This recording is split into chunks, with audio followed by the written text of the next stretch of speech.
Spoštovane gledalke in gledalci, lepo pozdravljeni. Konec lanskega leta, točno 27. novembra 2015, je bil spomin na 200-letnico rojstva znamenite redovnice, sestre Leopoldine Jožefe Brandis, ustanoviteljice usmiljenk v tedanji avstro-ogrski monarhiji in tudi Marijinih sester čudodelne svetinje. O 50-letnici njenega poklica usmiljene sestre so jo zelo presenetili in ji pripravili veliko slovesnost, ki jo je vodil takratni knezoškov. V resnici so bili tega praznika v največji meri deležni ravno ubogi, saj so bili ljubljenci matere Brandis. Dnevno so jih zbirali v posebnem prostoru in jim delili hrano. Solze veselja in hvaležnosti, ki so drsele staršem po licih, so bile dragocenejše kot vse drugo. V teh dneh so v velikem številu prihajali siromaki, ki so pozdravljali njo, ki so jo upravičeno imenovali svojo mater. Voščili so ji in jih hvaležno poljubljali roko. Ta dan so dobili posebno kosilo. Ves dan so prihajali duhovniki, predstavniki civilnih oblasti, visoke osebnosti, predstavniki in direktorji bolnišnic in dobrodelnih ustanov, da so materi Brandis pokazali, kako cenijo in spoštujejo njeno delo. Državni namestnik je prišel osebno čestitati in celo cesar Franc Jožef je poslal brzojavno čestitko. Časopisi so lepo in obširno poročali o prazniku. Eden je zapisal takole: Častita mati Brandis najbrž do danes ni vedela, kako jo vsi spoštujejo in ljubijo, a zdaj bo morala verjeti, kajti od vladarja do zadnjega siromaka, ki je užival njeno ljubezen, so ji nedvomno vsi izkazali ljubezen, spoštovanje in hvaležnost. Z zanimanjem bomo sedaj prisluhnili, kdo je torej bila ta znamenita mati Leopoldina Brandis. V studiu lepo pozdravljam njeno duhovno hčero, sestro Kristino Rihar, Marijino sestro čudodelne svetinje. Lepo pozdravljeni. Pozdravljeni. Kdo je torej bila vaša mati Leopoldina? Kaj bi nam na začetku povedali o njej? Kaj jo je najbolj zaznamovalo v njenem življenju, pri njenem delu? Ko stojimo pred življenjem nekega človeka, ga je težko zajeti v nekaj besed. Še zlasti, če je tako bogato, kot je bilo življenje sestre Leopoldine Brandis. Brez dvoma jo je zaznamovala odločitev, da svoje življenje posveti Bogu, ne v nekem kontemplativnem samostanu, v neki skritosti, pač pa v redu, kjer bo neposredno stregla ubogim, bolnikom. In vse njeno življenje se je pravzaprav potem odvijalo v smeri te odločitve, ki jo je v mladosti naredila. Praktično je več kot 50 let bila usmiljena sestra, od začetka zelo neposredno pri tem delu, kasneje pa kot odgovorna, kot predstojnica, je pravzaprav razpletla mrežo dobrodelnosti, bolnišnic in drugih dobrodelnih ustanov po celotni avstro-ogrski deželi. Tudi Slovenija je bila deležna. Ja, ker je v tistem času spadala, slovenske dežele so v tistem času spadale v isto državo. Njeni začetki so v Gradcu, kaj ne? Ja, to je njen prostor, kjer preživi večino svojega življenja. Rojena je bila 1815, umrla je 1900, se pravi, da njeno življenje pokriva praktično celotno 19. stoletje. To je čas, ki ga pretresajo mnoge spremembe, tako na političnem kot na socialnem in gospodarskem področju. In to seveda odmeva tudi v njenem življenju, v življenju njenih sester. Prostor so pa že določila, se pravi, Gradec je bil v takratnem avstrijskem cesarstvu, poznaje v avstro-ogrski monarhiji. In kot predstojnica usmiljenk je dejansko pokrivala celoten ta teren s svojim delovanjem. Kot grofovski hčeri iz plemiške družine Brandis, znamenite družine Brandis, se je obetalo lepo življenje, lagodno življenje, pa vendar ona je izbrala nekaj drugega. Ja, Mogoče bi bilo zanimivo povedati o tej družini, da je lahko sledimo kar precej rodov nazaj, kar nekaj stoletij, in da v tej družini nikdar ni zaslediti kakšnega odpada od katoliške vere, kar vemo, da je v tem, na tej ravni se večkrat zgodilo pri plemiških rodbinah, pri Brandisih ne. Poleg tega so imeli ti ljudje izreden čut za cerkev, in so kar znaten del svojega premoženja v različnih generacijah namenjali cerkvi in dobrodelnim ustanovam. Zato tudi niso bili nikdar pretirano bogati, prav iz tega razloga. Zanimivo je tudi, da skozi vse rodove zasledimo duhovne poklice, tako moške kot ženske. Se pravi, da je v tej družini že neko ozračje naklonjeno tudi duhovnemu poklicu. Res pa je, da so v takratnem času dekleta iz plemiških družin vstopala k bolj imenitnim, če tako rečemo, redovom. Tudi ona je razmišljala najprej o kontemplativnem redu, bila je izredno poglobljena, notranja oseba. In dejansko bi ji odgovarjalo umakniti se v tišino, v zaprt svet med njo in Bogom. Vendar je bila ta nota pomagati človeku v stiski močnejša. Tudi to je ena od stvari, ki jo je že dobila v domači družini v najnežnejših letih. Kje je ona opazila te razmere tistega časa, to potrebo, da se je odločila za to pot? Včasih si mogoče predstavljamo grofovsko življenje samo za obzidjem, zelo umaknjeno. Jaz sicer ne poznam iz zgodovinskega stališča kaj več teh razmer, vem pa, da so se ti ljudje lahko srečevali tudi z ubogimi, nenazadnje z razdajanjem miloščine. Znano iz njenega življenjepisa iz otroških let je, iz mladostnih let, da si je znala pritrgati najboljše deleže hrane, da jih je potem lahko nesla siromakom. Ko so živeli v Mariboru, kar se bomo še lahko dotaknili pozneje, je bila tudi v neposrednem stiku z reševanjem stisk ljudi. Takrat je bilo kar precej epidemij razširjenih in Brandisi so ogromno pomagali pri reševanju teh problemov ljudi. Tako da ni bilo težav srečati se z revščino. In prav ta srečanja, to konkretno delo krščanske ljubezni je v njej prebujalo hrepenenje po tem, da bi se posvetila Bogu v konkretnem aktivnem življenju v strežbi bolnikov. Zanimivo, globoko verna starša, ki ste tudi svojo hčero, pravzaprav otroke. Koliko je bilo otrok v družini? Otrok je bilo 6, Jožefa je bila prvorojenka. Do zdaj sva govorila o materi Leopoldini. Leopoldina je redovno ime. Krščena pa je bila na ime Jožefa in mogoče kot zanimivost povem, da to ni edino ime, mislim, da jih je bilo še 6 ali 7 dodanih. Marija. Krescencija, ne spomnim se. To so potem še redovna imena dodatno? Ali? Ne, v družini so imeli navado otroka zaupati več svetnikom, no, tako, ampak klicali so jo Jožefa. Sama se je pa podpisovala Pepi. Se vidi iz risb, ki jih bomo lahko tudi videli, ki so še iz njenega časa, iz njenih mladostnih let, se je podpisovala Pepi.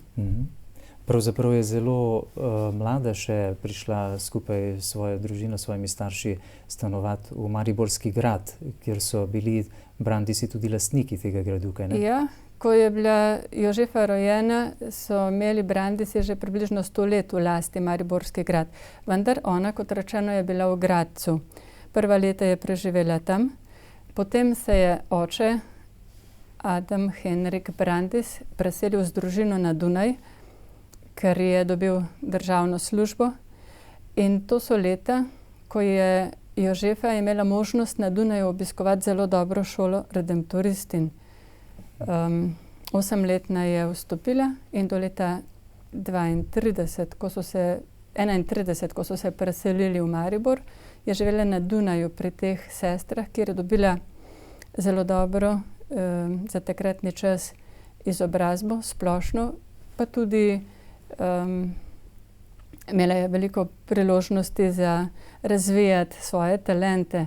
Znano je, da se je učila harfo, da je risala in slikala, da je bila zelo spretna v izdelovanju ročnih del.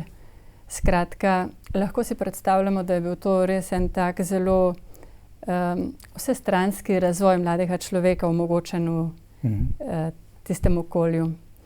Tako da, kar se tega tiče, je imela, bi rekli, res srečo ali pa je zelo dobro doto. Res pa je, da najlepše stvari ali pa tisto prvo je pa dobila v domači družini, ki je bila, kot rečeno, zelo krščanska, odprta, naklonjena veri. In znano je, da je mama sama vzgajala v tej družini otroke. Vemo, da so to večkrat počele razne guvernante in učiteljice. Pri tej družini je mama vzgajala sama svoje otroke in Jožefi pripovedovala recimo življenje pisa svetnikov, jo je učila katekizem. Tako da je iz njenih otroških let poznanih kar nekaj takih lepih anekdot. Naprimer, nekaj letna se je odločila, da gre v misijone in jo mama najde v sobi, ko vzame preobleko od blazine in noter zloži najnujnejše stvari, ki jih bo potrebovala v misijonih. Namenjena, da se odpravi od doma. No, in potem je mama pove, da je premlada in ona navajena ubogati, se je temu pokorila. Znano je tudi, da je pri branju katekizma 7-letna sklenila, da bo svoje življenje posvetila Bogu, kar je precej nenavadno, zgodaj. In že takrat je ta otrok razmišljal, da mogoče takrat, ko bo treba to odločitev izpeljati, ne bo več takega mnenja, da ne bo več čutila veselja do tega. In je že 7-letna sklenila, da bo Bogu služila ali z veseljem, če pa ne bo z veseljem pa vseeno. Tako neka resnost je iz teh njenih anekdot, recimo iz otroškega življenja. Koliko razumem, nekje od 16. do 22. leta so stanovali v Mariborskem gradu. Kje pa je dozorela njena odločitev, da se poda k sestram v samostan? Odločitev sama prav tu, vendar tudi tam v Mariboru. Vendar tudi to gotovo se gradi. Kot rečeno, že majhna ima stik in s katekizmom svetniki, življenjepisi svetnikov. Potem je dobro omeniti še patra Passerata, svetniški mož, za katerega je bil tudi odprt postopek v Rimu. Na Dunaju je bil njen katehet. Imel je izredno ljubezen do Jezusove Evharistiji, kar za tiste čase ni najbolj običajna stvar, se je to doba, ko se še čutijo vplivi jansenizma. In on jo je navajal k pogostemu prejemanju obhajila.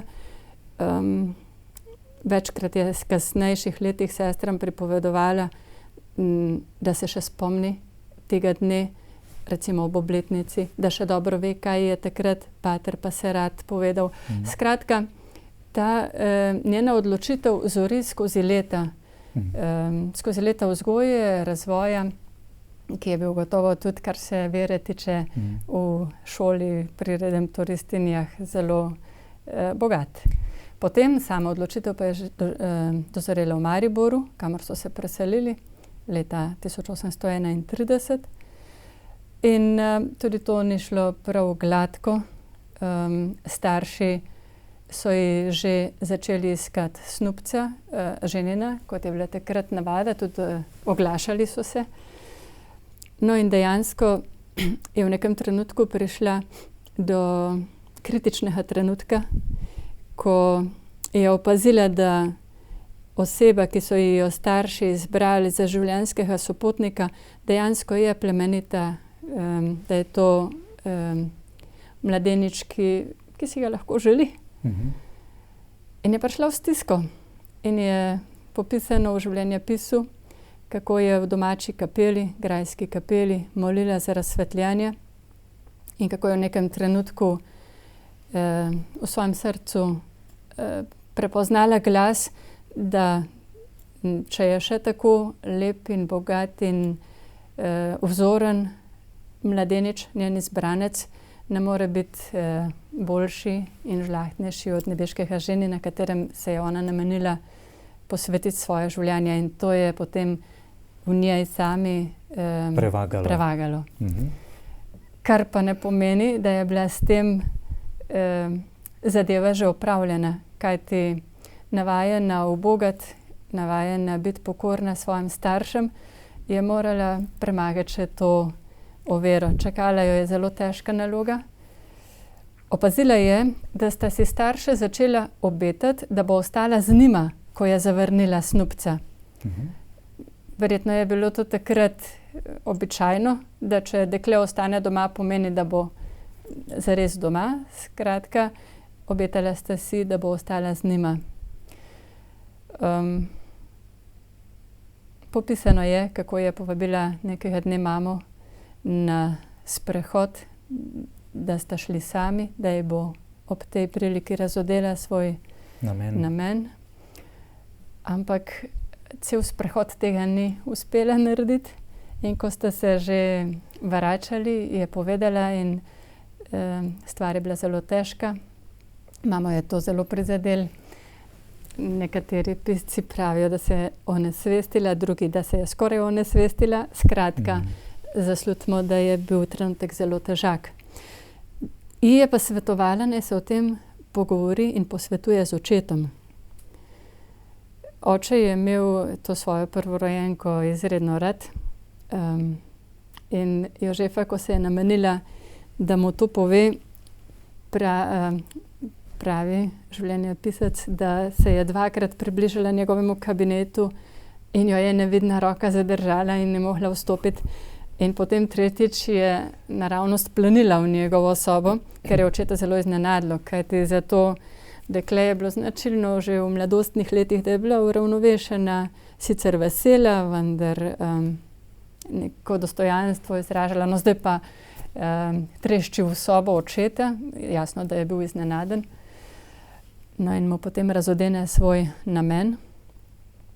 Oče je bil ganjen ob tem, verjetno tudi presenečen, in si predstavljam v stiski, vendar je na nek način izrabila tisti čustveni naboj, da je od njega dobila dovoljenje, kajti brez tega dovoljenja ne bi šla v samostan. No, tako recimo je v domači družini dosegla, da so potrdili njeno odločitev. Pa tudi drugi sorodniki so morali nekako soglašati, ali kako je bilo to? Vi imate s seboj tudi neko pismo, ko je pisala stricu? Ja, očitno ta družina je bila izredno povezana med seboj in ni hotela iti od doma, ne, da bi s soglasjem tudi teh svojih bližnjih sorodnikov.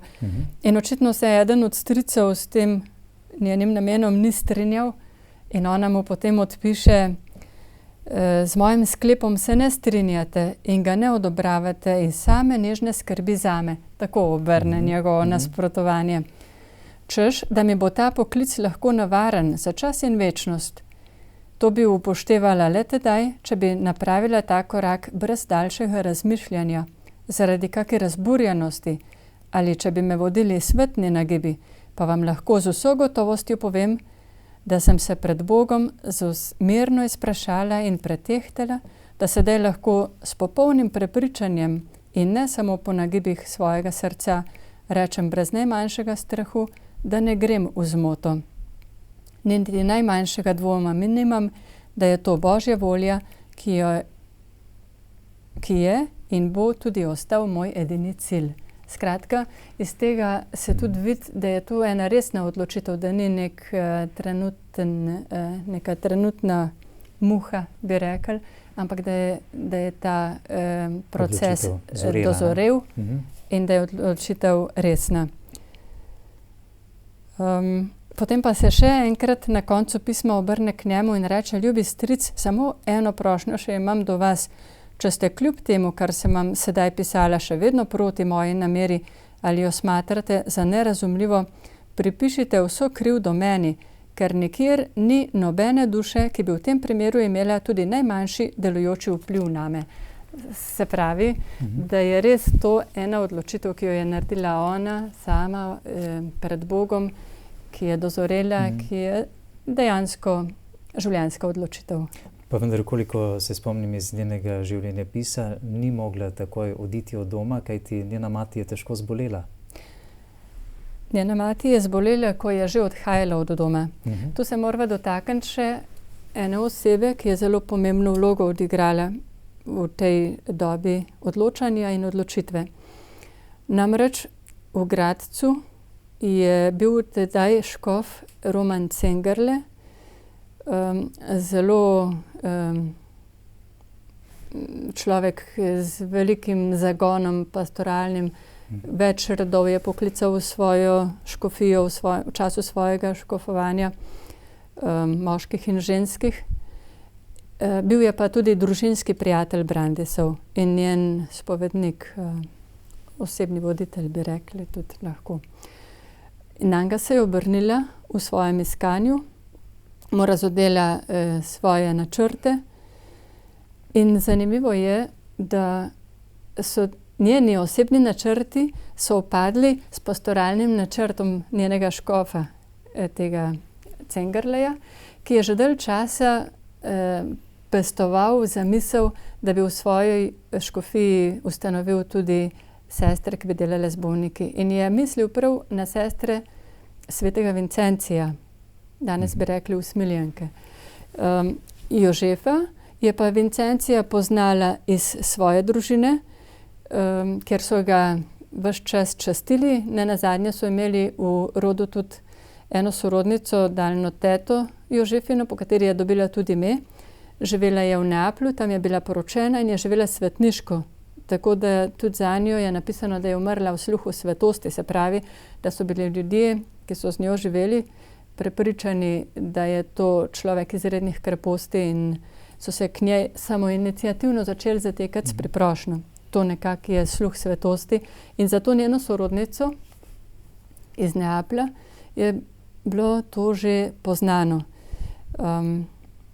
In ona je bila s svetim Vincencijem zelo povezana, nekje piše v enem pismu, da bi prelila zadnjo kapljo svoje krvi, da bi lahko povečala slavo svetega Vincencija in tako. Skratka, v družini je bil sveti Vincencij čaščen svetnik. Svetnik iz 16. 17. stoletja, ne? Predvsem kot človek, ki je delal dobro. Za reveže, za siromake, za bolnike. Tako.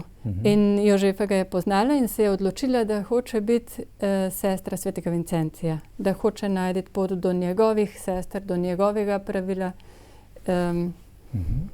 In ko je zvedela, da recimo na Dunaju, kjer so že bile ene sestre, da ne živijo prav po originalnem pravilu svetega Vincencija, ni hotela iti k njim, je iskala prav k koreninam.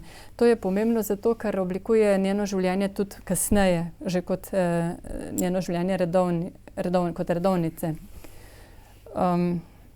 Rekla sem, da sta sovpadli zdaj želja te mlade Jožefe in načrt škofa Cengerleja, ki je želel v svoji škofiji sestre svetega Vincencija, da bi s tem nekako pokril tudi to področje vprašanja strežbe bolnikov.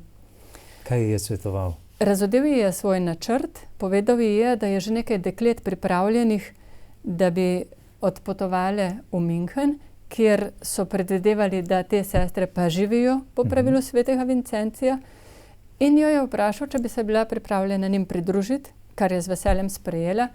In tako se je potem tudi zgodilo. Ko pa je ta odprava bila pripravljena, to pomeni tudi vsa uradna pot, se pravi, škof je predtem poslal svojega duhovnika, da je pripravil pot s sestrami v Münchnu, je bil na opisni zvezi, vse je bilo dogovorjeno. Zdaj se ta dekleta odpravijo na pot, starši Jožefe so se odločili, da jo bodo spremljali, no in na tej poti mati zboli. In sicer, ko pridejo iz Maribora do Gradca, je stanje tako hudo, da jih škof sprejme v svoj dvorec škofijski in tudi podeli materi bolniško maziljenje. Se pravi, so pričakovali najhujše, bi rekli. No in takrat je škof potem mladi Jožefi svetoval, naj z mamo ostane, dokler se stanje ne zboljša.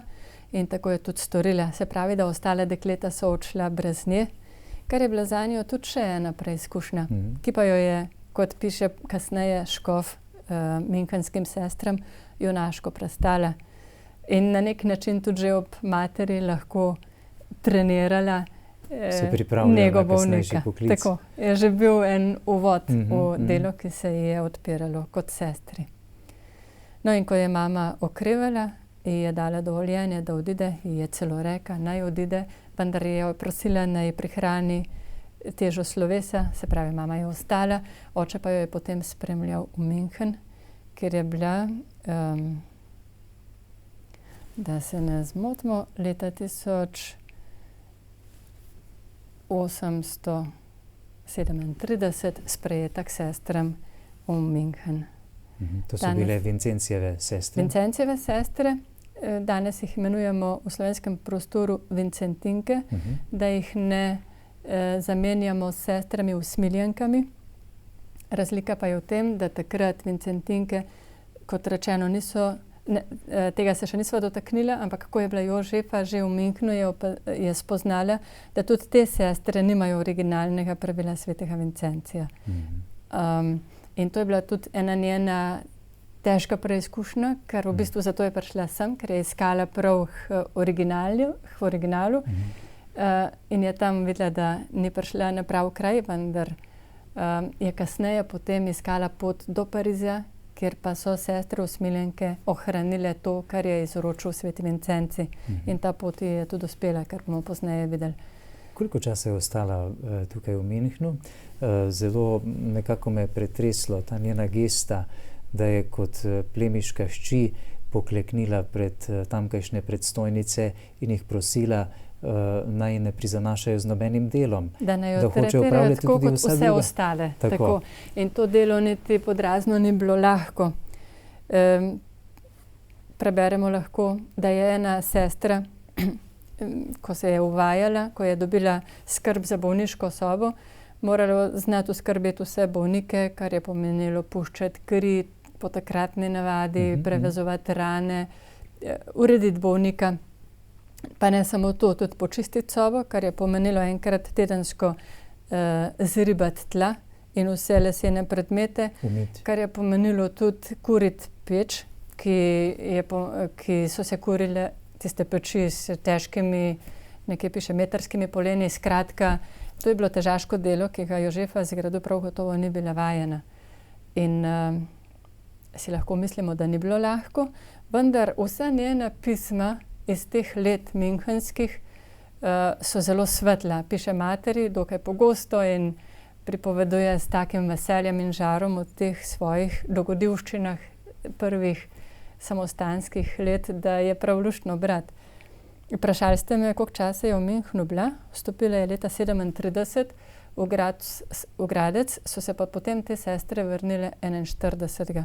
Prej nismo povedali, da je bil to takrat eden od načinov, kako dobiti sestre v svojo škofijo. Škof se je dogovoril z münchenskim samostanom, da tja pošlje sestre, dekleta v začetno vzgojo in ko naredijo za obljube, se vrnejo v njegovo škofijo in tam postavijo svojo skupnost in samostojno redovno skupnost. Ne?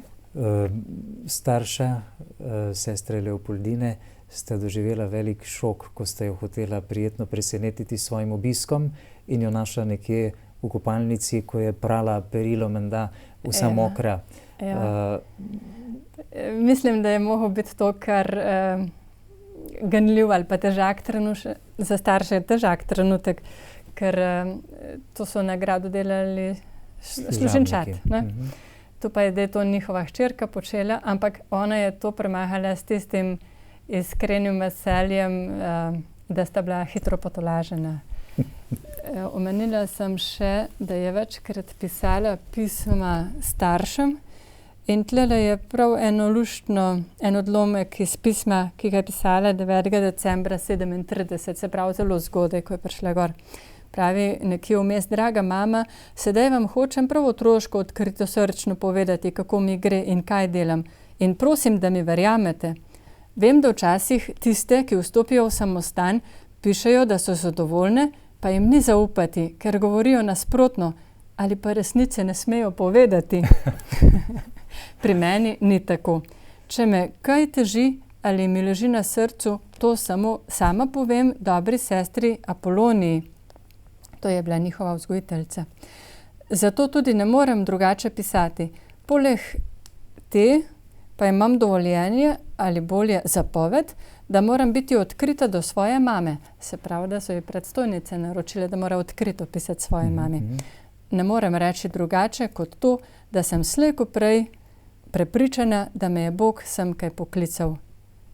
Ta zavest bi me morala zadovoljevati, a jaz čutim še več, kar delam z veseljem, tako da sem res Bogu iz srca hvaležna. No, tako, veje iz teh njenih pisem, ki jih je pisala staršem, res ena radost, en mir človeka, ki je iskal in našel. Morala je biti zelo iskrena, kajti v tistem času mislim, da so predstojnice imele celo nalogo, da so kontrolirale pisma, kaj se je dopisovalo domov, kar so starši pisali in tako. Ampak zanimivo, da je prav predstojnica naroči, da mora biti iskrena. In jaz mislim, da je tu modrost predstojnikov, kajti kot sva že rekla, za plemiško hči ni bila lahka ta sprememba. In tudi predstojniki so morali preveriti pristnost poklica. Hkrati pa si mislim, da so hoteli ostati z eno plemiško rodbino tudi v dobrem odnosu in najslabše za njih bi bilo, če bi nekaj prikrivali. Jaz mislim, da je tu odzad res ena modrost, da so bili vsi za to, da se poklic preveri. Eno je, da je Jožefa sama želela, da se jo vzame kot vsako izmed drugih deklet in sester. Drugo pa je, da so tudi predstojniki hoteli, da se ta stvar prečisti. Po nekaj letih torej začetne formacije pri Vincentinkah v Münchnu se je potem vrnila skupaj s svojimi kolegicami. 6 mladih sester, zraven sestra Leopoldina. Zdaj jo bova imenovala tako, kajti vmes je bila preobleka. To je en korak naprej v razvoju redovne vzgoje. Ko je dobila ime, je bilo izbrano ime sestra Leopoldina. No in zdaj se sestra Leopoldina vrača skupaj s 6 mladimi sestrami iz Avstrije nazaj v Gradec.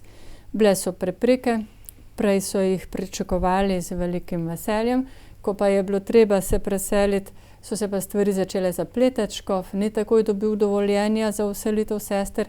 Vemo, da je v takratnem času cerkev zelo odvisna tudi od državnih dovoljenj in preden je cesar odločil, da smejo priti in to pod pogojem, da bodo sprejele strežbo v mestni bolnišnici zastonj, je preteklo kar nekaj časa. No, in vendar aprila 41 se zdaj ta mlada skupinica odpravi proti Gracu, kjer je zelo slovesno sprejeta, s častmi kot kakšnega državnika so jih sprejeli.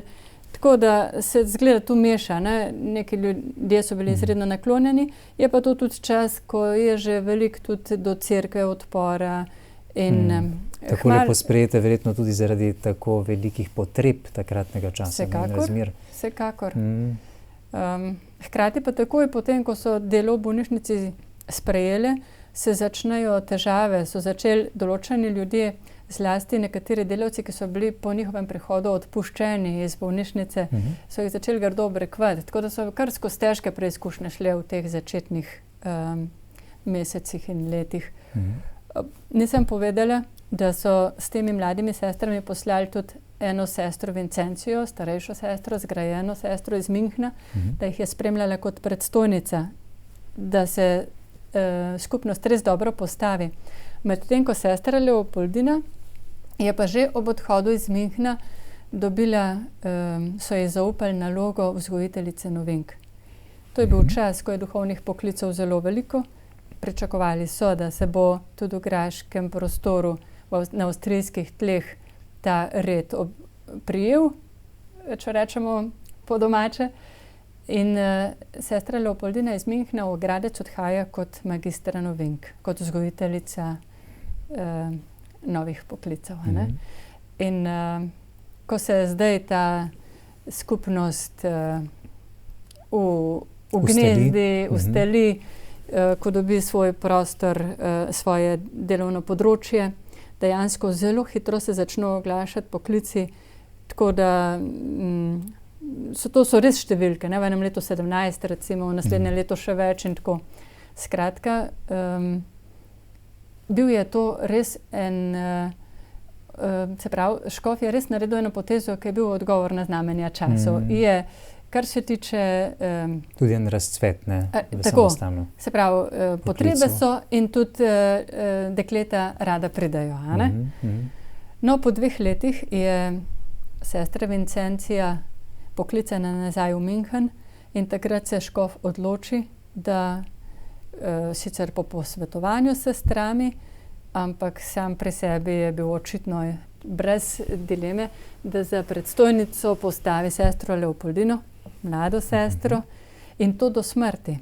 Kot je bila takrat navada, slovesno umesti tej mladi skupnosti za predstojnico.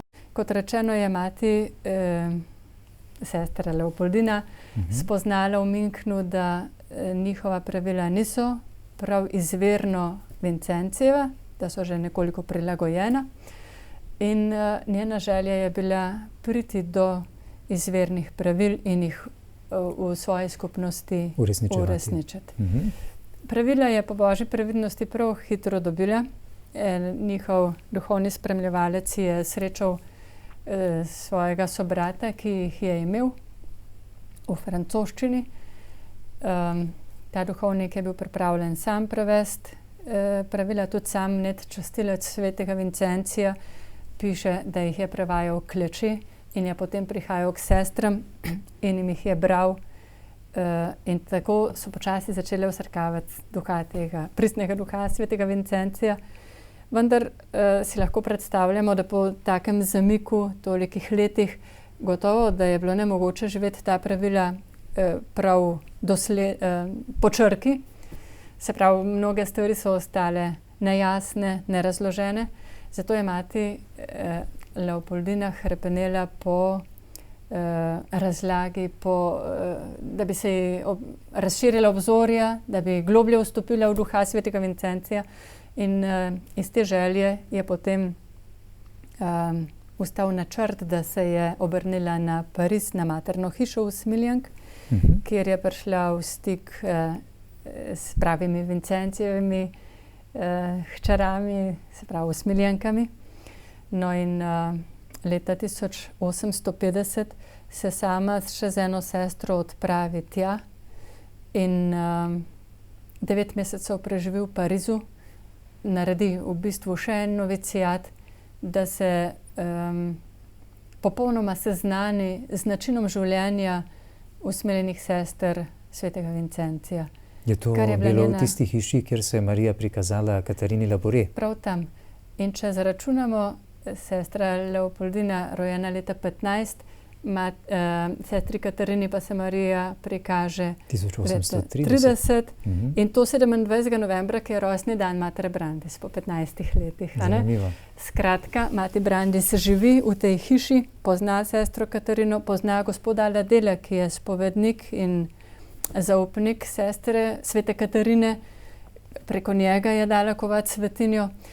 In zanimivo je tudi to, da nam je ostala izjava gospoda Ladela o sestri Leopoldini, ki jo zelo visoko ceni, mislim, da jim da za vzor, kako naj se ravnajo, tako kot sestra Leopoldina, sestram drugim reče. Skratka, ta mlada sestra iz Gradca v Parizu naredi najlepši vtis. Z veseljem priključijo njeno graško skupnost materni hiši v Parizu in odslej so v Gradcu usmiljenke. Ali zato s takšnim veseljem tudi, ker je Marija v svojem prikazanju sveti Katarini Labore razodela, da se želijo neke sestre pridružiti njihovemu redu in da naj jih sprejmejo, oziroma prav z veseljem, da je to otrok, ki ga ona zelo ljubi, sestro Leopoldino torej. To razodetja Marije sicer razlagajo Različno? Različno, ampak sestre živijo ali pa živimo v dobri veri, da je to bilo nek to. namig je bil od Božje matere tudi. Ja. In potem se je iz Pariza po 9 mesecih se vrne nazaj v Gradec. Sestre, ki so bile prej nekako enodušno z njo vnete za svetega Vincencija, so zdaj razdeljene.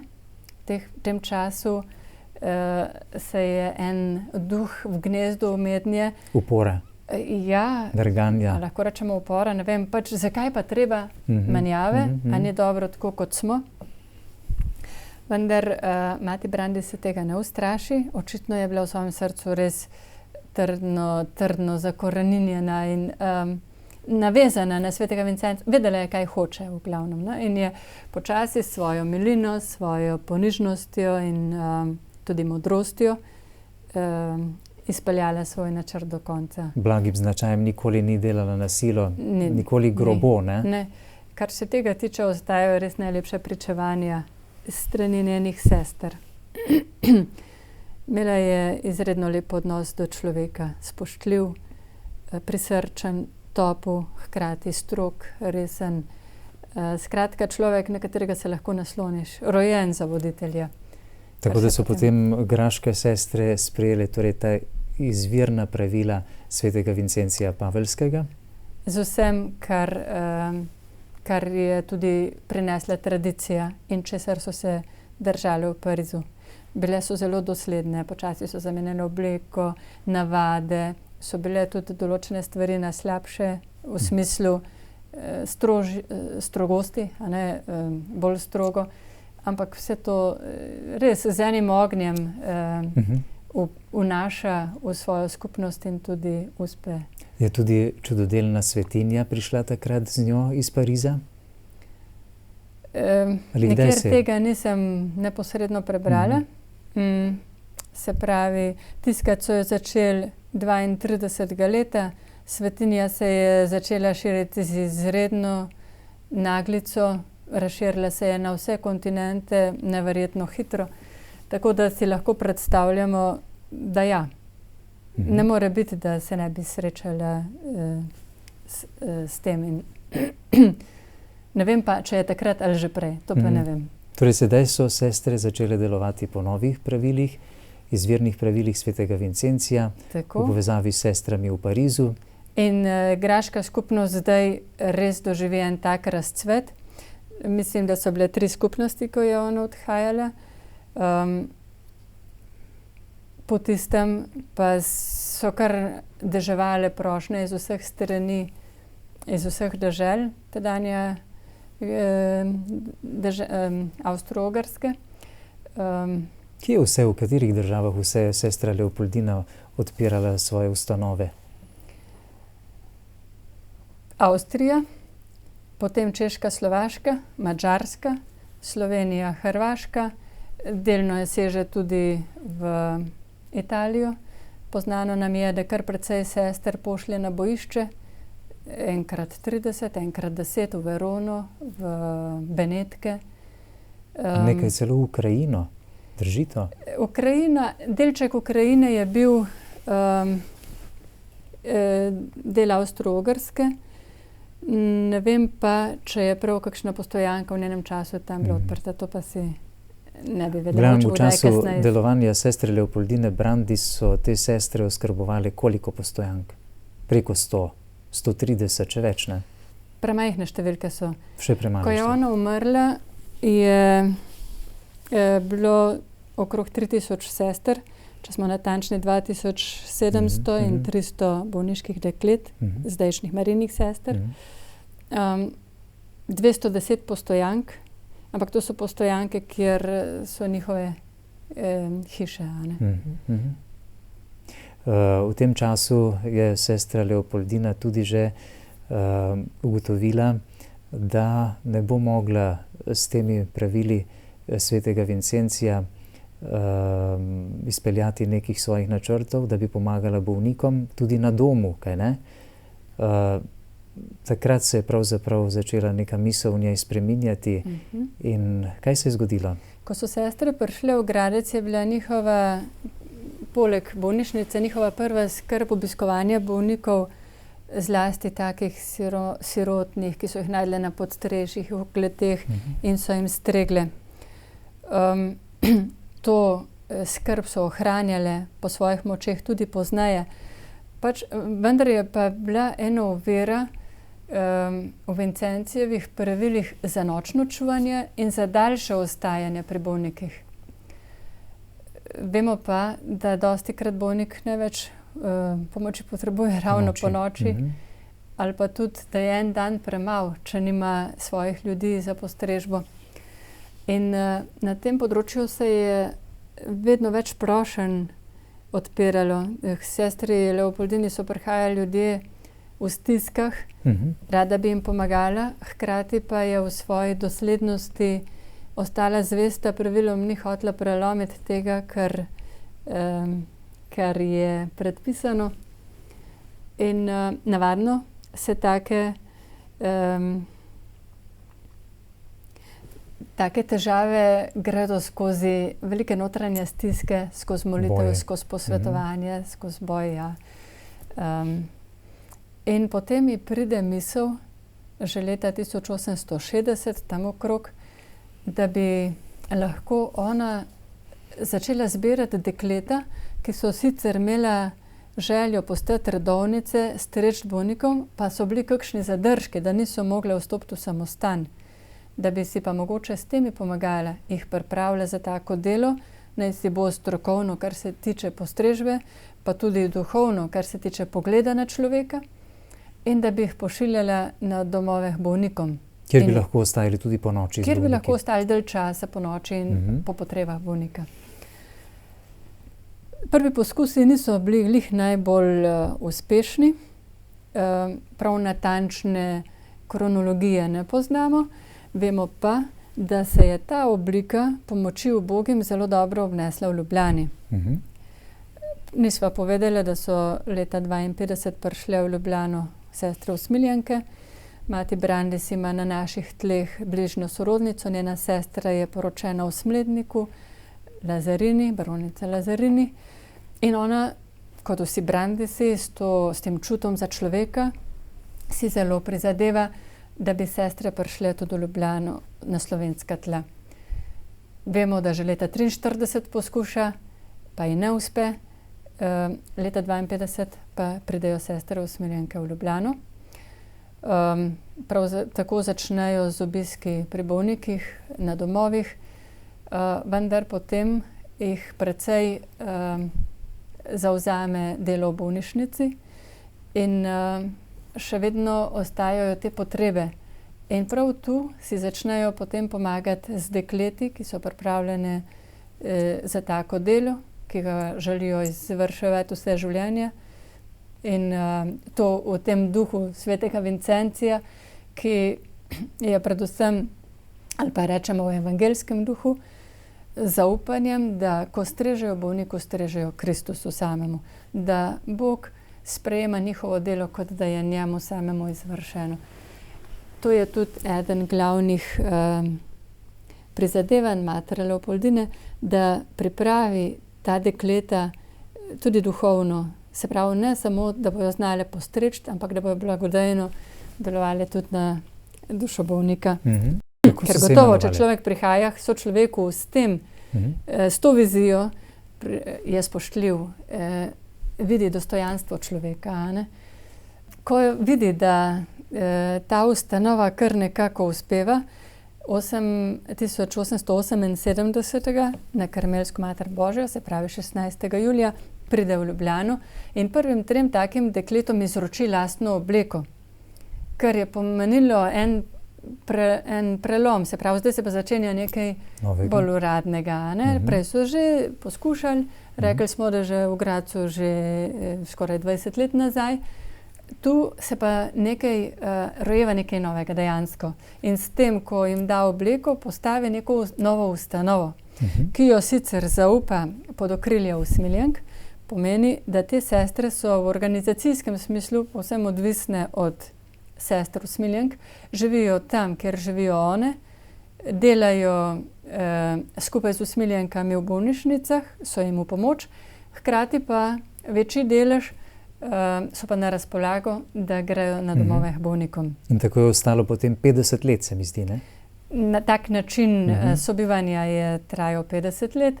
Leta 1926 pa je dozorel čas, da so se sestre osamosvojile. Vaše predhodnice. Tako. Vprašali ste me za ime. Zanimivo je, da so ime bolniške dekleta dali sestram ljudje, ko so prihajale k bolnikom. Bolniška dekleta. Se pravi, na nek način to tudi pokaže, kako so jih sprejeli za svoje. Tisti, ki daje ime, je žlahta, ne? Se pravi, so bile te dekleta zelo lepo sprejete. Zgodnja Danica že prav hitro zapiše, takratni verski časopis, tednik, mislim, da so na Vidovdanski, kjer so se v zavetišču svetega Jožefa, kjer so imele svojo hišo sestre usmiljenke, da se tam dajo dobiti nekatere usposobljene device, ki so pripravljene iti streč na dom bolniku. In potem ta razvoj gre zelo lepo naprej. Številke so prav lepe, hitro se priglašajo novi poklici, hitro jih potegnejo tudi v Gradec in se tudi v tistem okolju obnesejo. In na Madžarsko grejo s sestrami. Skratka, tudi ta nova ustanova zelo lepo zaživi. Mati Brandis po parih letih napiše posebno pravilo bolniškim dekletom. Krankenjungfrau se jim reče po nemško tem devicam, ampak mi največkrat prevajamo bolniške sestre, pač primerno našemu kontekstu. So pa različna imena, bolniške dekleta, bolniške device, bolniške sestre. Tako da danes se ve Marijine sestre čudodelne svetinje imenujete tudi Marijine bolniške sestre čudodelne svetinje, ali kako? To ime se je sicer opustilo. Uradni naziv družbe je Družba Marijinih sester čudodelne svetinje. Smo pa na starih knjigah imamo še recimo Marijine bolniške sestre svetega Vincencija. Skratka, skozi razvoj se je to ime nekoliko spremenjalo, ampak uradni naziv je pa od časa osamosvojitve naprej Družba Marijinih sester čudodelne svetinje. Koliko sester vas danes deluje Marijinih sester čudodelne svetinje v Sloveniji pa tudi po svetu? Koliko postojank imate provinc? V Sloveniji je danes 68 sester. Provinca, to je slovenska provinca. Poleg slovenske province je še Hrvaška, kjer je 72 sester. Hrvaška provinca je pred leti začela misijon v Beninu, ki se je pa zelo lepo razcvetel in je danes tam 30 sester domačink, Benink. Mogoče jih bomo lahko videli tudi na sliki. Črnih sester. Črnih sester, ja. Ohranjamo duha Matere Brandis. Po koncilu so bile konstitucije in pravila spremenjena, vendar pa prvotna pravila, kot danes imenujemo življenjsko pravilo, ki ga je leta 1882 Mati Brandis napisala, ohranja ves čas častno mesto v naših vrstah. Na nek način še vedno črpamo navdih iz njih. Sestra Kristina, kaj nam ima vaša ustanoviteljica, Mati Leopoldina Brandis, povedati za naš čas danes? Po 200 letih, mislim po recimo 100 letih se obuja spomin na njo, ravno zaradi 200-letnice njenega rojstva, ki se je praznovala konec lanskega leta, 2015. Kaj nam Mati Brandis lahko pove danes, s kakšnim sporočilom prihaja med nas? Mogoče izhajam kar iz osebne izkušnje. Kot rečeno, je naša ustanoviteljica, ampak moram reči, da sem se z njo tekom redovniških let zelo bežno srečala. V novicijatu se prebere njena pravila, njen življenjepis, ampak se veste, slišiš, pozabiš. Kasneje, pred parimi leti, pa sem se po študijskih obveznostih morala bolj zares poglobiti prav v njena prvotna pravila. In moram reči, da so mi njeno veličino najprej odkrili drugi ljudje. Namreč, ko človek nekomu predstavi, svojo ustanoviteljico v tem primeru, ki je ne pozna in potem začudeno obstane pa reče, to vam je napisala, tako je živela, to je zmogla, pa začneš čutiti, to pa nekaj je, ne?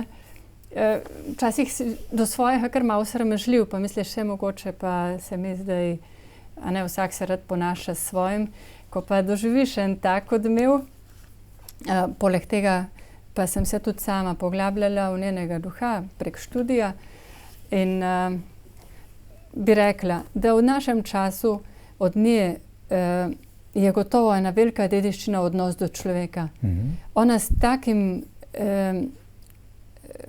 globokim uvidom pristopi k človeku, da strmiš.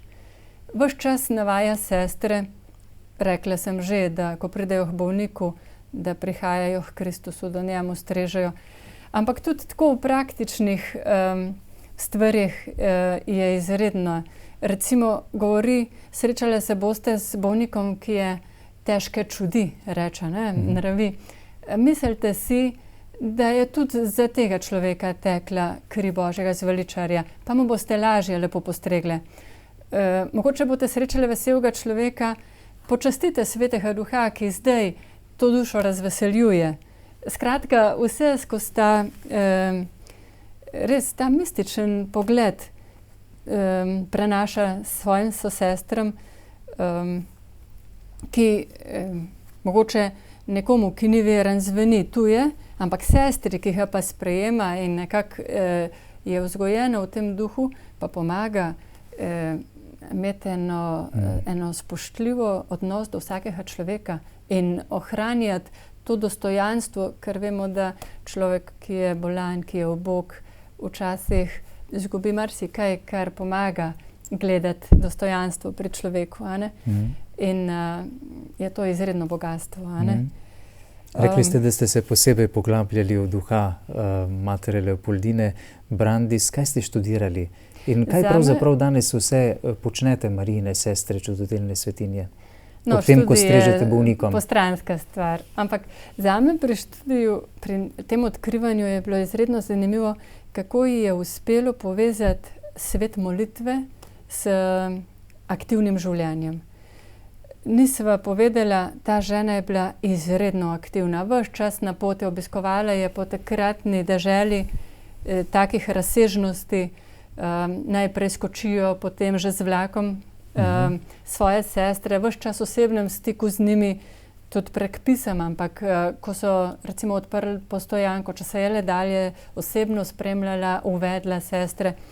Skratka, izredno razgibano življenje. Za kakšno leto rečejo, da jo skoraj ni bilo v Gradcu, doma, v glavni hiši, ne? Hkrati jo vidimo vso zatopljeno v Boga. Bolniškim sestram življenjsko pravilo napiše leta 82, to so njena zrela leta, ona je že 40 let redovnica, aktivna, in jim piše stvari, kako zrejo Boga v vsem, kar delajo, v vseh stvarih, ki jih srečajo, in dejansko iz njenih, tudi z opisa njenega življenja to vidimo, a ne? Je ohranila to notranjo zbrano držo, ves čas v pogovarjanju na nek način z Bogom v molitvi. Hkrati pa ves čas živa, odprta, čuteča za človeka, pozorna, opazi vse. Sestri napiše, ko boste ob umirajočem, pazite, da ne bo, podržite mu svečo umirajočemu, ampak pazite, da ne bo plamen motil človeka, ki umira. Pazite, da ne bojo voščene kapljice motile bolnika. Skratka, na take drobne stvari piše sestram, ki so odprle novo postojanko, da si lahko kupijo tudi kakšno rožo. Se pravi, res tista nežna, čuteča drža do sester in do bolnikov. Niste mi odgovorili na to vprašanje, kaj danes vse, poleg tega, da je v prvem planu strežba bolnikom, tudi pri vas, Marijinih sestrah, čudodelne svetinje, kaj vse drugega še počnete, sestre? No, skušamo ohranjati. Ja, včasih se zgodi tudi to. Trenutno ena od sester študira na teološki fakulteti ob delu, hkrati dela v bolnišnici. To je eno od naših področij. kar nekaj sester je zaposlenih tam. Potem poskušamo ohranjati ta neposreden stik z bolniki tudi na domovih. Pozna se nam malo, da je manj pritoka, da ni poklicev. Se pravi, da se tudi to delo krni, ni več takih možnosti kot nekoč, ko je recimo zjutraj 50 sester odšlo iz samostana, pa so se razpršile po Ljubljani in hitele k bolnikom. Vendarle skušamo to ohranjati. Poleg bolnišnic so tudi starostni domovi, kjer je en sodoben način pomoči, ko lahko večjim ljudem hkrati se postreže.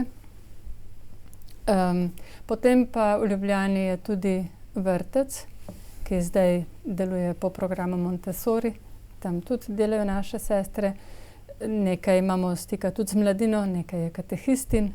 Tu v Mariboru verjetno poznate sestro Zdenko, v Ljubljani pa je tudi sestra Petra v Štepani vasi. Pa tudi v tujini sestre poučuje verouk, ne? Sestra Cvetka na Slovaškem, zelo Kaj pa v Italiji? Tudi so vaše sestre? V Italiji imamo takoj za mejo v Stari Gorici hišo, kjer so že kar dolga leta, pa v Rimu. Delujejo v Sloveniku, kjer vodijo gospodinstvo, kar je tudi ena ne prav pogosta, vendarle tudi nekaj sester pri tem. Celo gospodinstvo kardinala Rodeta, kaj ne? Ja, do nedavnega. Takoj. Ja, lepo. Kakšen je pa bil konec sestre Leopoldine Brandis? Dočakala je visoko starost? Prej ste prebrali na začetku opis, kako je praznovala 50-letnico. Morda bilo zelo lepo prebrati tudi opis njenega pogreba oziroma njenih zadnjih trenutkov življenja. Znano je, da se iz smrti, z načina, kako človek umira, tudi razbere, kako živi. Velikokrat rečejo ljudje tako in pri njej je bilo to več kot očitno. Do zadnjega je bila aktivna, še na zadnji večer obišče bolniške sobe v svojem samostanu. Skratka, ves čas v živem stiku s sestrami, no in potem umre proti jutru, 11. januarja, z besedami, da oče, v tvoje roke izročam svojo dušo. Se pravi, tudi en pretresljiv dogodek, ki govori o svetosti te duše, s tem, da je bil ob njej duhovnik, sestre, ki so molile. Skratka, potem pa, ko jo položijo na mrtvaški oder in uredijo za pokop, se ob njej zgrinja množica ljudi. Od dostojanstvenikov do ubogih in seveda sestre z vseh koncev. Pretresljivo je pismo, ki ga piše predstojnik sestram in v njem ponavlja: izgubili smo mater. Bi lahko dali naslov temu pismu, ki dejansko ves čas ponavlja, prav z enim takim, z eno bolečino. Dejansko je bila to mati svojih sester, revežev in vseh potrebnih. Pravzaprav vsi so čutili njeno bližino, ne? Ne samo siromaki. Ja, res. Se pravi, en človek, ki ima tak občutek za sočloveka. Izjemnega duha. Res. In izraža, mislim, vsak, ki pride, se čuti dobrodošel. To so recimo tudi pričevanja, ki so zapisane v življenjepisu Ane, kot da pričakuje samo tebe. Tako zgleda, kot je tak človek sprejme. Vsekakor je bila izjemna karizmatična osebnost. Brez dvoma, brez dvoma. Zato ste tudi sestre lansko leto skupaj z usmiljenkami in tudi lazaristi začeli resno razmišljati o tem, da bi se začel postopek za njeno beatifikacijo, za razglasitev za blažene, za svetnico. Kako daleč je sedaj ta postopek? Kaj ste vse v tem času že od tega začetka 200-letnice njenega rojstva uspeli premakniti v tem smislu? Kakšne aktivnosti vse potekajo? Naredili smo že veliko, ampak smo še vedno čist na začetku, kakor je za ta proces značilno. Bili smo pri škofu, uradna delegacija Marijinih sester, usmiljenki Slovenije in z Gradca, lazaristov, ravnateljev usmiljenk v Gradcu. sprošno, da bi se ta postopek odprl in po našem pogovoru in vseh dokumentih, ki smo jih predstavili, je škof se je izrazil, da ne vidi nobenega zadržka, da bi ta postopek začel. Vendar pa nas zdaj čakajo stvari, ki so potrebne, da se pripravijo že samo za uradno prošnjo oddati. In zdaj smo v tem procesu. Drugače pa eden od nalog je tudi predstaviti kandidata, kar tudi zdaj počnemo in tudi v drugih medijih poskušamo, zato da bi ljudje spoznali, ne zato da bi promoviral enega človeka, ampak da se odpre, kaj Bog lahko naredi preko človeka, ki se popolnoma odpre in da na razpolago njegovi milosti. Ja. Tako kot je to storila ona. Kot je to storila ona, ja. Drugače pa med sestrami sami poskušamo poglabljati ta osebni odnos do nje kot ustanoviteljice ali pa kot velike sestre. Naprimer, sestre usmiljenke jo imajo samo za ustanoviteljico province, ne pa družbe, ker je mati Ludovika Marijak, njihova ustanoviteljica. Vendar pa je začetnica province v Gradcu, in kot taka je ostala zapisana zelo močno. Izdali ste tudi molitev za njeno beatifikacijo tako, že? Da se v različnih jezikih, trenutno je v slovenščini, hrvaščini, v nemščini je že dolg časa. Prav to sem hotela reči, da to ni prvi poskus, da se je ta zavest, da je bila svetniška žena, ohranjala skozi ves čas, vendar pa je to bil zelo tak delikaten čas, ko se je začela vojna, so se province razcepile, ker se je politična ureditev Evrope spremenila, Avstro-Ogrska je razpadla, takrat so se potem cepile različne province od Graške ali pa od Avstro-Ogrske province. Potem je bila druga svetovna vojna, zbranega je bilo kar precej materijala, že dokazov za njeno svetost, so bila uslišanja, so bili čudeži, so bila pričevanja ljudi, ki so po njeni priprošnji ozdraveli ali pa bili rešeni v neki stiski, vendar je bil arhiv zbombardiran, sestrski arhiv v Gradcu, tako da je mnogo dokumentov uničenih. Skratka, veliko takih pripetij je bilo. Danes je velik problem jezik. Stvari, ki jih je pisala mati Brandis, so pisane v gotici, nemščini. Danes mi, sestre, ne znamo več nemško, kaj šele, da bi znali nemško gotico brati. Državne meje, potem še različni redovi.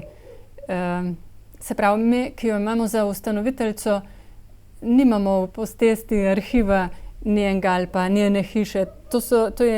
Tam živijo usmiljenke, je njihova, ne? Ona je ostala usmiljenka. Skratka, veliko teh ovir je, ki jih je treba bilo prebresti in mislim, da zdaj pa je dejansko dozorel čas, ko bo postopek stekel. Vemo pa, da je to zelo dolga procedura. Eden od pokazateljev, da je ta zavest ostala ves čas živa, je tudi njena grobnica, ki je, rečejo sestre, čudežno ostala nedotaknjena tudi v času bombardiranja. Pravijo, da če bi tista bomba padla 10 metrov naprej, ker je malenkost pri takih rečeh, bi bila grobnica uničena, tako pa je ostala nedotaknjena. Torej, pokopana je pokopana je v provincialni hiši Usmiljenk v Gradcu, v kripti. In to je tudi prostor kraj romanja. Mislim, da ne samo Marijinih sester, ampak tudi drugih ljudi. Njeni starši pa so pokopani v baziliki Matere Usmiljenja v Mariboru, kaj ne? Njeni starši so pokopani v Mariboru, ja. Ker so ostali tu. Z velikim spoštovanjem bom sedaj prijel to pero, ki ste nam ga prinesli pokazati tudi našim gledalkam in gledalcem. To je pero, s katerim je pisala prav vaša mati ustanoviteljica, sestra Leopoldina Brandis, zelo lepo poslikano pero, je pa original, kaj ne? Ja, to so nam podarile sestre Usmiljenke. V Gradcu je možno videti še več takih stvari, imajo majhen muzejsko sobo in hodnik opremljeno s stvarmi, ki jih je ona uporabljala, kar je za nas vedno zelo zanimivo, kadar imamo priliko poromati v Gradec in se tudi sprehoditi skozi ta prostor, kjer so njene stvari, nenazadnje tudi spokorni pas, recimo. Pa jedilni pribor, pa take stvari, ki jih je uporabljala. Ja, Vox populi, glas ljudstva takratnega, v času njenega življenja in še bolj po njeni smrti, je jasno povedal, sestra Leopoldina Brandis je svetnica. Čeprav še je cerkev ni razglasila za svetnico, pa gotovo to v prihodnje bo. Mi vam iz srca želimo, sestra Kristina, ki ste bili danes naša gostja, kakor tudi vašim sestram usmiljenkam in Vincencijevim bratom, lazaristom, da bi se to čim prej zgodilo v cerkvi, da bi prišla tudi na oltar in da bi se tudi na tak način lahko še bolj priporočalo verno ljudstvo. Ne le v Sloveniji, v Avstriji, ampak po vsem svetu.